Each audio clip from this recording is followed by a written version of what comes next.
ચાલો ઉદાહરણ નંબર 5 સુધી આપણે ચર્ચા કરી હતી. ત્યાર પછી ઉદાહરણ નંબર 6 એમને જોઈએ.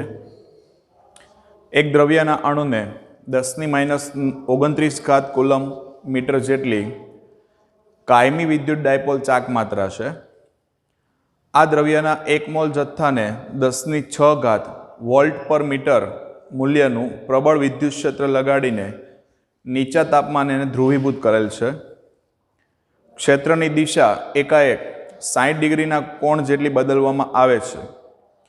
આ દ્રવ્ય એની ડાયપોલની ક્ષેત્રની નવી દિશામાં ગોઠવતા મુક્ત થતી ઉષ્માની ગણતરી કરો અને સરળતા ખાતર નમૂનો જે છે એનું 100% ધ્રુવીભવન થયું છે તેમ ધારી લો.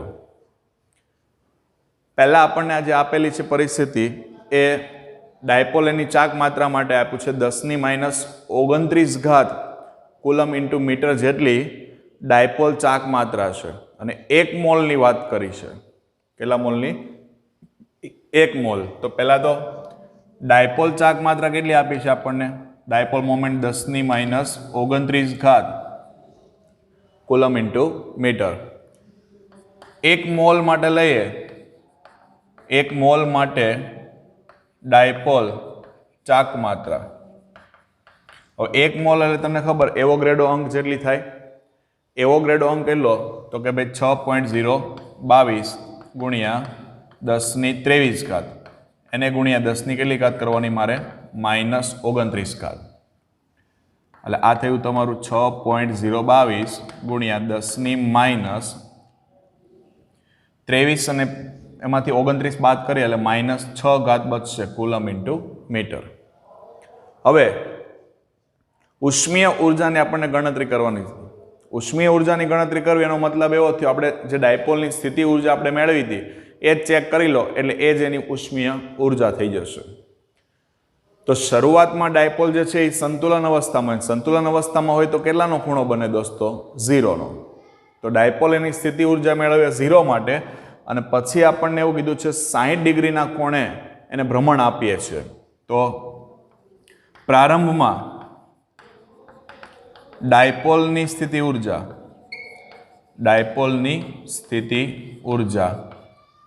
U બરાબર -Pe cos થીટા. ચાલો -Pe cos થીટા, થીટા બરાબર આવશે 0. P બરાબર કેટલા? તો કે -6.022 ગુણ્યા 10⁻6. વિદ્યુત ક્ષેત્ર તમને આપી દીધું છે 10⁶ cos 0. ચલો cos 0 એટલે 1.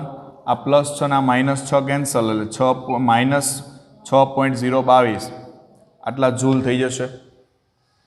હવે કેટલાનું ભ્રમણ આપો છો? 60નું.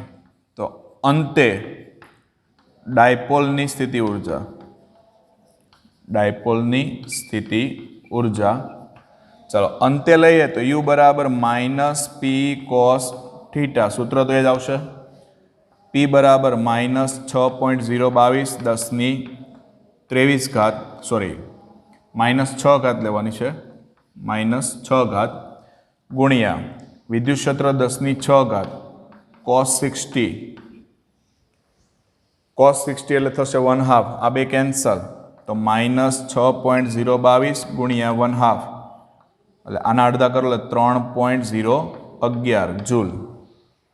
3.011 જૂલ. આ બેનો ડિફરન્સ લઈ લો.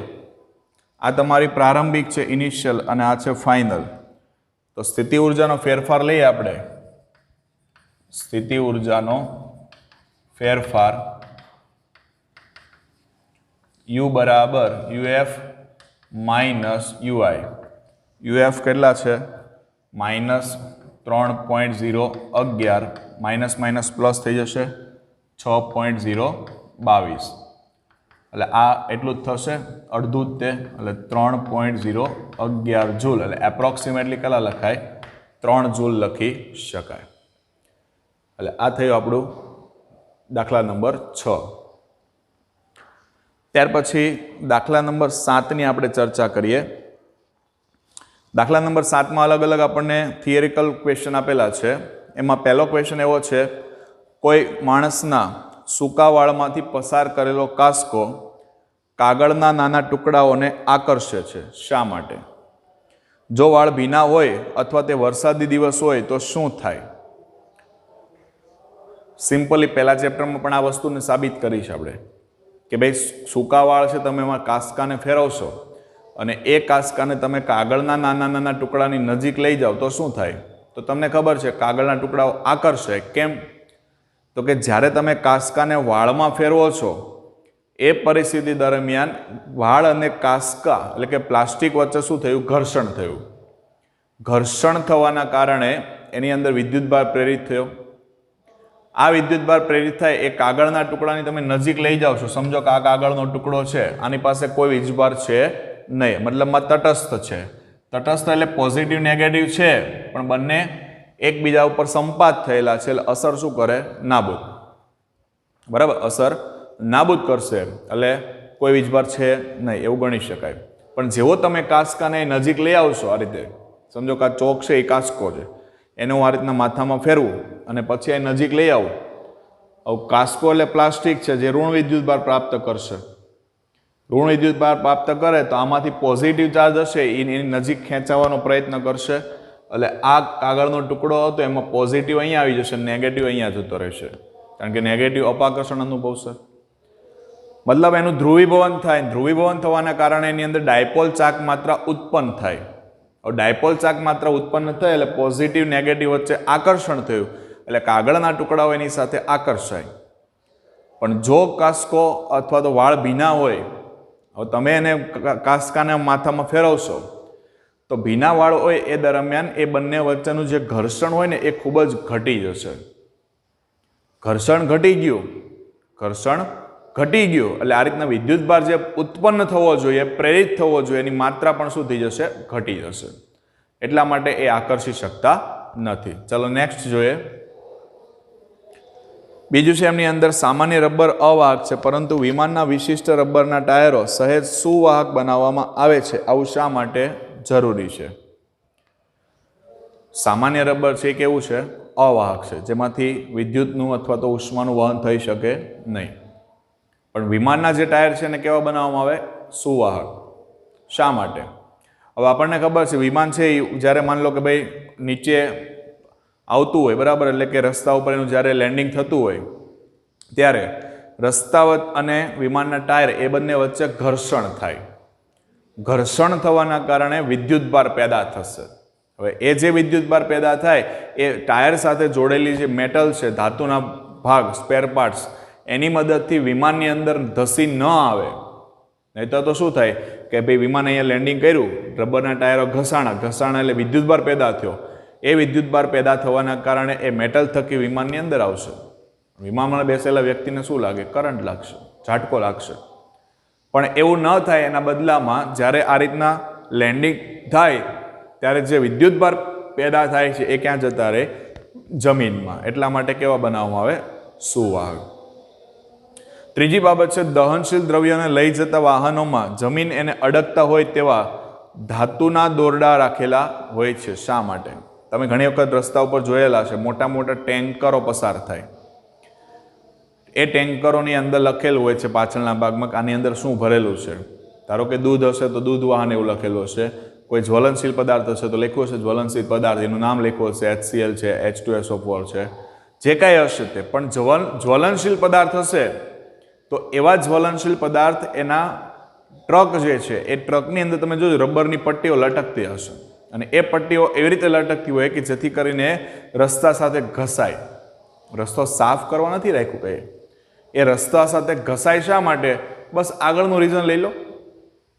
જ્યારે વાહનો ચાલતા હશે એના રબરના ટાયર ઘસાવાના કારણે વિદ્યુતભાર પેદા થશે. આ વિદ્યુતભાર એ ટેન્ક સુધી ન પહોંચે અને સીધો ક્યાં જતો રહે? જમીનમાં જતો રહે. એટલા માટે થઈ અને રબરની પટ્ટીઓ રાખવામાં આવે કે વધારાનો વિદ્યુતભાર પેદા થાય છે તો એ વિદ્યુતભાર આ પટ્ટીઓ મારફતે ક્યાં ઉતરી જાય? જમીનની અંદર. બરાબર છે? ચાલો, ચોથી બાબત છે ખુલ્લી હાઈ પાવર લાઇન પર પક્ષી આરામથી બેસે છે તો પણ તેને કંઈ થતું નથી, અને જમીન ઉપર ઉભેલો વ્યક્તિ જે છે એ લાઇનને સ્પર્શે તો એના પ્રાણ જતા રહેશે. ભાઈ કેમ આવું? ઉપર લાઈન છે બરાબર, હાઈ ટેન્શનની લાઈન હોય, ધારો કે એના ઉપર કોઈ પક્ષી બેઠું છે તો એને કંઈ નથી થતું, પણ આપણે અહીંથી ઊભા ઊભા લાઈનને પગ ટચ કરીએ તો આપણને ખબર વાઇબ્રેટ થવા લાગશે આ રીતે. કેમ એવું થાય છે? તો પક્ષીઓ જે બેસે છે ને, તમે જોજો પક્ષીઓની બેસવાની પદ્ધતિ શું છે કે એક લાઈન છે ને આ રીતના, એક તાર છે ને તો એના ઉપર જ એના બંને પગ હશે. તમને સમજો સિમ્પલ રીતે આ રીતના તાર હોય, પક્ષી અહીંયા બેઠું છે તો એના બંને પગ આ રીતે ગોઠવાયેલા હશે. હવે આ જે તાર છે એમાંથી પસાર થતો પ્રવાહ તો સમાન જ હશે. પસાર થતો પ્રવાહ સમાન એટલે આના બે છેડા વચ્ચે કોઈ સ્થિતિમાનનો તફાવત સર્જાય નહીં સર્જાય. બે છેડા વચ્ચે સ્થિતિમાનનો કોઈ તફાવત ન સર્જાય એટલે પક્ષીની અંદર કોઈ કરંટ પસાર થતો નથી. જ્યારે આપણે શું થાય છે, આપણે અહીંયા ઊભા ઊભા માન લો કે આ ટારને મેં આમ પકડ્યો તો હું શું થશે કે ભાઈ આ છેડા પાસે સ્થિતિમાન, આમાંથી કરંટ પસાર થાય એટલે આ છેડા પાસે સ્થિતિમાન, અને મારા પગ ક્યાં છે? જમીનના સંપર્કમાં છે. તો જમીનના સંપર્કમાં સ્થિતિમાન શૂન્ય ગણાય, કારણ કે એ ગ્રાઉન્ડ થયું કહેવાય, અર્થિંગ આપેલું કહેવાય. અને અહીંયા સ્થિતિમાન વધારે કહેવાય, તો કરંટ સીધો શું થાય? વધારેથી કઈ તરફ જાય? ઓછા તરફ ગતિ કરશે. એટલે મારા હાથ અને પગ આ બંને વચ્ચે સ્થિતિમાનનો તફાવત સર્જાશે, અને એ સ્થિતિમાનના તફાવતના કારણે આપણી બોડીમાંથી કરંટ પસાર થશે, અને વધારે વોલ્ટેજ હશે તો વ્યક્તિનું મૃત્યુ પણ થઈ જશે. અને કદાચ ઓછો વોલ્ટેજ હશે તો વ્યક્તિને જો ઝટકો લાગશે તો એ ઝટકાના કારણે દૂર ફેંકાઈ પણ જશે. બરાબર, એટલે આ એનું એક રીઝન છે. ચાલો એના પછી વાત કરીએ. દાખલા નંબર 8 છે, ડાયઇલેક્ટ્રિક અચળાંક ધરાવતા કે ધરાવતા દ્રવ્યના એક ચોસલાનું ક્ષેત્રફળ સમાંતર પ્લેટ કેપેસિટરની પ્લેટ જેટલું છે, પરંતુ તેની જાડાઈ 3/4 d છે, જ્યાં d એ બે પ્લેટ વચ્ચેનું અંતર છે. જ્યારે આ ચોસલાને પ્લેટો વચ્ચે દાખલ કરવામાં આવે ત્યારે કેપેસિટન્સમાં કેવો ફેરફાર થશે? બરાબર, આપણને એમ કીધું ડાયઇલેક્ટ્રિક અચળાંક કે ધરાવતું એક ચોસલું છે, અને એ જે ચોસલું છે એ ચોસલાનું ક્ષેત્રફળ એ સમાંતર પ્લેટ કેપેસિટરની પ્લેટ એના ક્ષેત્રફળ જેટલું છે. એટલે સમજો કે આ ટાઈપની રચના, પણ જાડાઈ આપી દીધી છે. જાડાઈ કેટલી છે? તો કે 3/4 × d જેટલી એની જાડાઈ છે. એટલે સમજો હું એમ કહું, આ મારી પાસે સમાંતર પ્લેટ કેપેસિટર, આ સમાંતર પ્લેટ કેપેસિટર એની બે પ્લેટ વચ્ચેનું અંતર છે આ d જેટલું. હવે આમની અંદર મેં અહીંયા કોઈ એક ચોસલું ગોઠવું આ રીતે. બરાબર, આ સમાંતર પ્લેટ કેપેસિટર, પોઝિટિવ ચાર્જ, આ બાજુ નેગેટિવ ચાર્જ. ક્લિયર? ચલો આ એક ચોસલું ગોઠવું. ચોસલું છે એની જાડાઈ કેટલી છે? આ તો કે આ એની જાડાઈ છે 3/4 × d થાય. આ 3/4 × d હું d માંથી બાદ કરી દઉં તો આ બાકીની જે જાડાઈ બચશે એ કેટલી હશે? આ જાડાઈ, તો આ d/4 જેટલી હશે. d/4 પ્લસ 3/4 d કરો એટલે 4d/4 થાય. 4 4 કેન્સલ, d આવી ગયું. હવે આ ચોસલું છે એ કેટલી? તો કે k જેટલું ડાયઇલેક્ટ્રિક અચળાંક ધરાવે છે. કે જેટલો ડાયઇલેક્ટ્રિક અચળાંક ધરાવે છે. આ જે છે આ ભાગ, એની અંદર કોઈ વિદ્યુત મતલબમાં ચોસલું નથી, એટલે આનું વિદ્યુત ક્ષેત્ર E0 થાય, અને આનું જે વિદ્યુત ક્ષેત્ર છે એ E થશે. પણ આપણને સંબંધ ખબર છે કે ડાયઇલેક્ટ્રિક પદાર્થનું ચોસલું હોય તો એનું જે વિદ્યુત ક્ષેત્ર છે એ E, પણ E બરાબર શું? તો કે k માં ભાગનું, એટલે E0/k થાય. E0/k થશે. તો આમની જે પરિસ્થિતિ છે એના માટે વિચારો કે ભાઈ ચોસલા સિવાયના ભાગમાં, ચોસલા સિવાયના ભાગમાં વિદ્યુત ક્ષેત્ર કેટલું? તો ભાઈ વિદ્યુત ક્ષેત્ર થશે E0, પરંતુ ડાયઇલેક્ટ્રિક ચોસલાવાળા ભાગમાં વિદ્યુત ક્ષેત્ર કેટલું થાય? તો કે E થશે, પણ E0 જે શૂન્યાવકાશમાં છે એના કરતાં કેટલામાં ભાગનું થશે? k માં ભાગનું. એટલે E = E0/k. ક્લિયર? ચાલો આપણે પહેલા સ્થિતિમાન જાણી લઈએ. તો એનું જે સ્થિતિમાન મેળવવું છે એ સ્થિતિમાન બંનેના સરવાળા જેટલું થાય. તો બંનેના સરવાળા જેટલું સ્થિતિમાન લે. સ્થિતિમાનનું સૂત્ર શું? V = E.D. V બરાબર E ડોટ ડી. તો આ ભાગનું સ્થિતિમાન અલગ થશે, આનું સ્થિતિમાન પણ અલગ થશે. એટલે આનું સ્થિતિમાન શું થશે તો કે E0 ઇન્ટુ ડિસ્ટન્સ કેટલું છે આ D/4 પ્લસ આનું સ્થિતિમાન, આનું વિદ્યુત ક્ષેત્ર E છે અને ડિસ્ટન્સ કેટલું છે 3/4 D જેટલું છે. કયું સૂત્ર વાપર્યું મેં? V બરાબર E ડોટ ડી અથવા E ડોટ આર. રેડી? ચલો આ થયું E0 D/4 પ્લસ એની જગ્યાએ લખીએ શું E0/K 3/4 D. બરાબર છે. બંનેની અંદર આપણે સાદુરૂપ આપવાનો એક પ્રયત્ન કરીએ. આપણને K કેટલો ડાઇલેક્ટ્રિક અચળાંક છે એવું કંઈ કીધું નથી. તો આ બેમાંથી જે કોમન નીકળેલું કોમન કાઢી લઉં તો E0 D/4 આટલું કોમન થશે 1 પ્લસ અહીંયા આવશે 3/K 1 પ્લસ 3/K. બરાબર છે. ચાલો આ આપણને સ્થિતિમાન મળ્યું. આ શું મળ્યું? આપણને સ્થિતિમાન મળ્યું. હવે આ પરિસ્થિતિ જે છે એના ઉપરથી આપણે કેપેસિટન્સ જાણવાનો પ્રયત્ન કરીએ. તો કેપેસિટન્સ C બરાબર Q/V થાય. Q/V ની કન્ડિશન પ્રમાણે આપણે ચાલીએ તો Q ના છેદમાં V બરાબર શું તો કે E0 D/4 1 plus 3/K 1 plus 3/K. ચાલો આનું સાદુરૂપ આપી દે તો Q ના છેદમાં આ D 4 ઉપર જતા રહેશે. E0 D કૌંસમાં K પ્લસ 3/K થશે.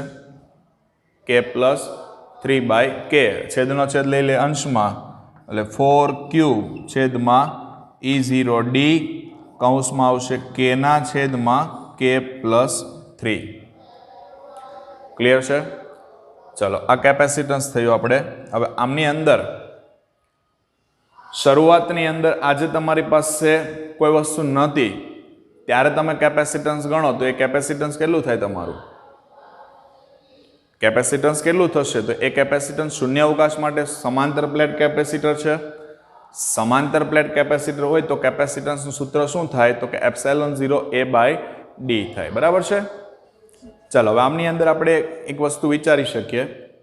અહીંયા માન લો કે મારી પાસે E0 ઇન્ટુ D છે તો E0 ઇન્ટુ D આ પ્રારંભિક ભાગ માટે થાય તો એનું જે સ્થિતિમાન છે એને અહીંયા V0 પણ લખી શકાય ને. તો એ વસ્તુ અહીંયા આપણે ચેન્જ કરીએ તો સમજો વિદ્યુત ભારમાં કોઈ ચેન્જ નથી થતો. C બરાબર 4Q છેદમાં શું લખાય V0 K ના છેદમાં K પ્લસ 3 લખાય. Q/V0 એટલે C0 લખાય. આ 4 ને મોકલી દો અંદર તો 4K અપોન K પ્લસ 3. તો તમે જોઈ શકો છો પહેલા જે કેપેસિટન્સ હોય C0 જે કેપેસિટન્સ પ્રારંભમાં હતું જ્યારે કોઈ ડાઇલેક્ટ્રિક આપણે દાખલ નથી કરતા ત્યારની વાત છે. બરાબર. તો એના કરતાં હવે તમે જુઓ એના કરતાં કેટલું તો કે 4K અપોન K પ્લસ 3 ગણું કરશો ત્યારે તમને કેપેસિટન્સ C મળશે. બરાબર છે. અહીંયા આપણે પ્રારંભિકનો કોઈ ઉલ્લેખ નથી કર્યો પણ આપણને ખબર છે પ્રારંભિક વિદ્યુત ક્ષેત્ર E હોય તો પ્રારંભિક વિદ્યુત સ્થિતિમાન V0 હોય તો કેપેસિટન્સનું સૂત્ર આપણે ગણીએ તો પહેલાં તો આપણને V0 મળે. V0 બરાબર શું તો કે E0 ઇન્ટુ D. તો C બરાબર શું થાય તો કે Q. જો પ્રારંભમાં તમે Q0 લો તો અહીંયા પણ તમારે કયો લેવો પડે Q0 છેદમાં શું આવે V0. એટલે આનો ઉપયોગ કરી અને આપણે ત્યાં ચેન્જીસ કરેલા છે. બરાબર છે. ચાલો દાખલા નંબર 9ની વાત કરીએ. ચાલો દાખલા નંબર 9માં એમ કીધું છે આકૃતિમાં દર્શાવ્યા મુજબ 10 માઇક્રોફેરાડેના 4 કેપેસિટરનું એક નેટવર્ક છે જે 500 વોલ્ટના સપ્લાય સાથે જોડેલ છે. પહેલું નેટવર્ક એનું સમતુલ્ય કેપેસિટન્સ ગણો. દરેક કેપેસિટર પરનો વિદ્યુત ભાર ગણો. આપણને 4 કેપેસિટર આપી દીધા છે દોસ્તો અને 500 વોલ્ટ એના સપ્લાય સાથે જોડેલા છે. એટલે પરિસ્થિતિ કંઈક આ રીતની છે. આ પહેલું કેપેસિટર, બીજું કેપેસિટર, અહીંયા આ ત્રીજું કેપેસિટર, આ બેની વચ્ચે અહીંયા એક ચોથું કેપેસિટર મૂક્યું છે અને આ જે છે એને આપણે 500 વોલ્ટના સપ્લાય સાથે જોઈન્ટ કરી દીધું છે. C1, C2, C3 અને C4 દરેકની વેલ્યુ કેટલી છે 10 માઇક્રોફેરાડે બરાબર દરેકની વેલ્યુ 10 માઇક્રોફેરાડે છે પહેલું છે આપણને સમતુલ્ય કેપેસિટન્સ ગણો ચલો સમતુલ્ય કેપેસિટન્સ મેળવવા માટે પહેલા તમને એ ખબર પડી જોઈએ કે કયા કેપેસિટર છે એ શ્રેણીમાં છે અને કયા છે એ સમાંતરમાં છે જુઓ ચાલો અહીંથી બેટરીના એક છેડાથી શરૂઆત કરવાની આગળ જાઓ અહીંથી બે રસ્તા પડ્યા આ રસ્તા ઉપર જો આગળ ચાલું તો ફરી પાછું અહીંયા આવી જઈશ તો બાકીના 3 બાકી રહેશે ને એટલે હું આગળના રસ્તા ઉપર જાઉં છું તો અહીંથી આ એક કેપેસિટર આ બીજું ને આ ત્રીજું સળંગ ચાલે છે તો આપણે એવું શીખી ગયા છે કે સીધી રેખામાં આવતા હોય તો કયું જોડાણ કહેવાય શ્રેણી જોડાણ કહેવાય બરાબર છે તો આ 3 કેમાં હોય શ્રેણી જોડાણ તો લખાઈને અહીં C1 C2 અને C3 કયું જોડાણ છે શ્રેણી જોડાણ શ્રેણી જોડાણમાં હોવાથી શ્રેણીનું સમતુલ્ય શું થાય 1/c થાય તો 1/c is equal to 1/c1 plus 1/c2 plus 1/c3 બરાબર છે ચલો 1/c1 બધામાં સેમ જ છે ને 3 સરખા છે તો આ નામ લખી શકાય ને 3/c1 અથવા 3/c2 અથવા 3/c3 કોઈ પણ એક લખી શકાય કારણ કે ત્રણેય કેવા છે સરખા છે તો આ થઈ ગયા 3/10 1/c બરાબર તો c બરાબર કેટલા થશે આને હું c ડેશ કહી દઉં છું કારણ કે હજુ આપણે સમતુલ્ય મેળવવાનું છે c ડેશ બરાબર 10/3 માઇક્રોફેરાડે ઓકે બીજું એક યાદ રાખજો હંમેશા કે જે શ્રેણી જોડાણનું સમતુલ્ય આવશે ને એ બાકીના સાથે હંમેશા સમાંતરમાં હશે અને જો સમાંતરનું સમતુલ્ય આવે તો એ બાકીના સાથે કેમાં હોય શ્રેણીમાં હોય બરાબર છે ચલો આ શ્રેણીનું સમતુલ્ય આવ્યું એ બાકીના સાથે કેમાં થાય સમાંતરમાં થાય કારણ કે આની રચના કેવી થશે આ રીતની થઈ જશે જો આ જે કેપેસિટર હતું નીચે બેટરી હતી ઉપરના 3 આપણે કાઢી અને એની જગ્યાએ એક સમતુલ્ય મૂક્યું એ કેટલાનું મૂક્યું આપણે તો કે ભાઈ સમતુલ્ય તમે ગોઠવો છો ને એ કેટલાનું આવ્યું છે 10/3 માઇક્રોફેરાડે આ કેટલાનું છે 10 માઇક્રોફેરાડેનું છે આના વોલ્ટેજ કેટલા છે 500 બરાબર એટલે આ ટાઈપની રચના થશે તો હવે સમતુલ્ય મળશે કારણ કે આ C ડેશ અને C4 એ બંને કેમાં છે C ડેશ અને C4 બંને સમાંતર જોડાણમાં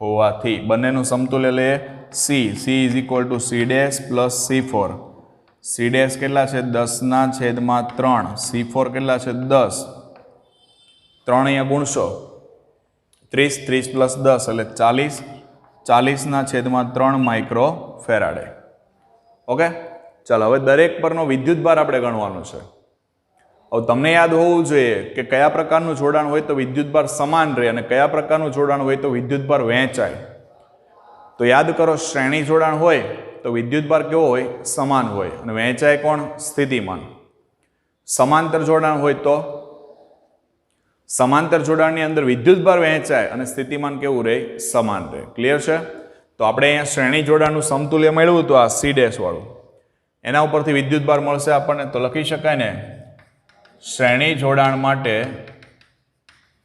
દરેક પરનો વિદ્યુતભાર કેવો હોય સમાન હોય વિદ્યુતભાર સમાન હોય છે વિદ્યુતભારનું સૂત્ર Q બરાબર CV તો આ Q ડેશ કહી દો Q ડેશ બરાબર C dash into V C dash કેટલા આવ્યા 10/3 V બરાબર કેટલા છે 500 કરો ભાગાકાર આપો બરાબર આ થયો કેટલો તમારો તો કે ભાઈ 500 ગુણ્યા 10 કરો એટલે 5000 થયા 5000 ભાગ્યા 3 કરો એટલે તમારો આન્સર થઈ જશે 1666.66 1666.66 માઇક્રોકુલમ પણ આને હું ફેરવી નાખું છું 1.7 કરી શકાય 1.7 ગુણ્યા 10⁻³ બરાબર પછી આ 10⁻6 આટલા કુલમ તો આ થયા 1.7 ગુણ્યા 10⁻9 કુલમ થયા કોના પરનો C1 C2 અને C3 ત્રણેય પર સરખો મળશે વીજભાર એટલે આને આમ પણ લખી શકાય Q1 બરાબર Q2 બરાબર Q3 ચાલો આ સિંગલ છે તો સિંગલ માટે ડાયરેક્ટ ગણી શકાય C4 પરનો વિદ્યુતભાર તો C4 એના પરનો વિદ્યુતભાર એટલે Q4 is equal to C4 into V. C4 10 microfarad એટલે 10 ગુણ્યા 10 ની -6 V બરાબર 500. તો 5 ગુણ્યા 10 ની -3 કુલમ આ એના પરનો વિદ્યુતભાર થયો. ક્લિયર છે? એટલે આપણો થયો દાખલા નંબર 9. ચાલો દાખલા નંબર 10 ની આપણે ચર્ચા કરીએ. એમની અંદર આપણને એવું કીધું છે 900 પાઇકોફેરાડેના એક કેપેસિટરને 100 વોલ્ટની બેટરી વડે વિદ્યુત ભારિત કરેલું છે.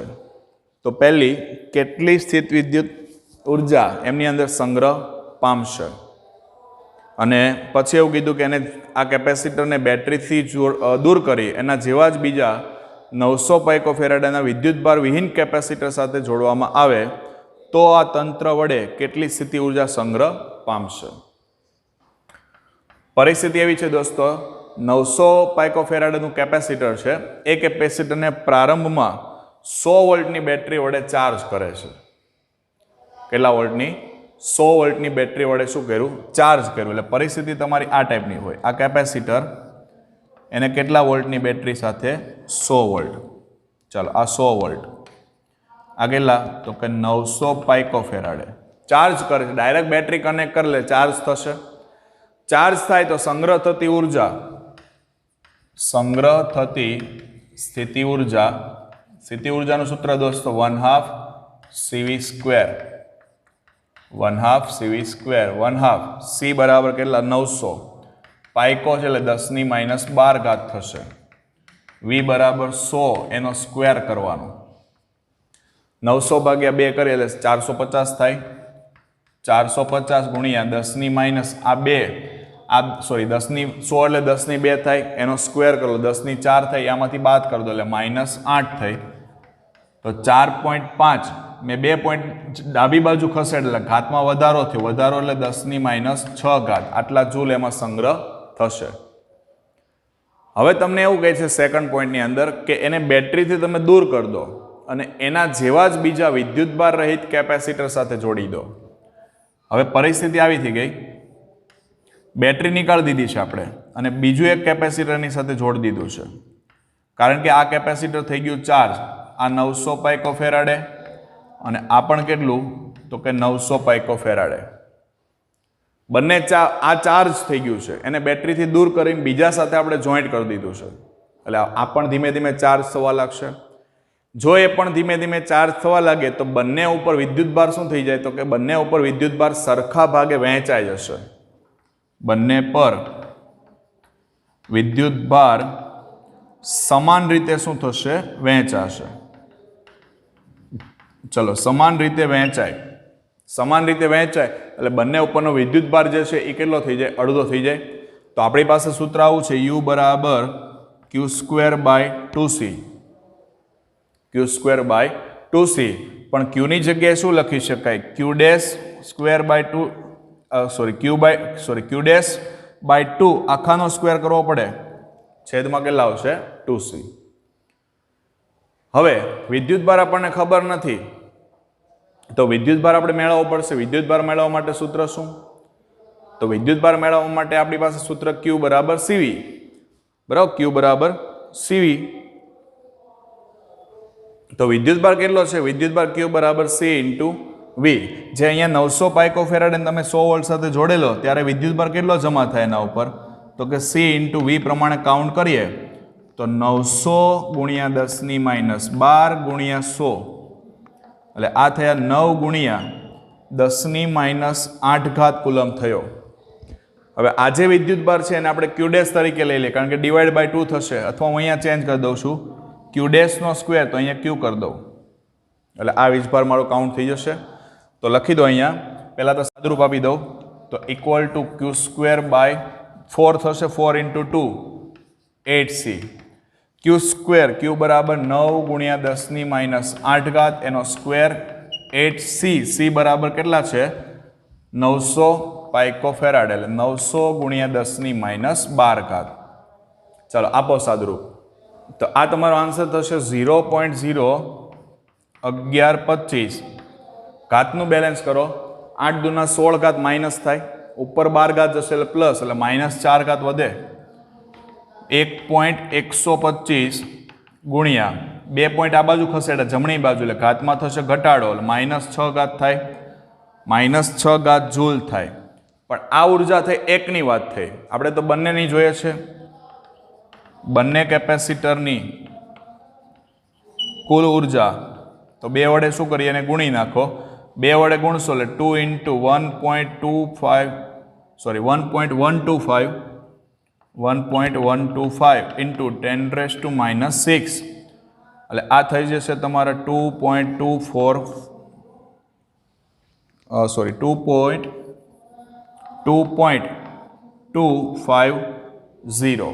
બરાબર. 10 ની ઘાત -6 ઘાત જૂલ એટલે આટલી ઉર્જા એને પ્રાપ્ત થશે.